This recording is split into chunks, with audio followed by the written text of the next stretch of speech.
we're definitely feeling very cloud-like. And I was kind of inspired to do this. The first design I have here is I wanted to do something that was balloons, fun. Let's see how that's gonna work out. So I'm just gonna show you guys really quick how I went ahead and got that gradient. So now we're coming in with clouds.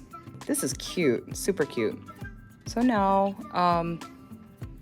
basically all of the tips are gonna have a gradient. If you guys want, I used Mercury baseline, and hint, hint, wink, wink, you guys are gonna see an kind of ongoing theme. So now I am going to go in with seaweed, and I'm gonna color in the letters. And if you're wondering why I'm not reverse stamping this, because it's just simple for me to just go over. So it kind of adds like a really cutesy look to it. So let's move on. This is gonna be a really fun, kind of louder design. So I'm gonna use this plate, M354, which was a collab plate that we did with Spooky Girl Art. I love this plate. I've used this plate so many times. It's so fun. And there's so many elements that I take from this plate.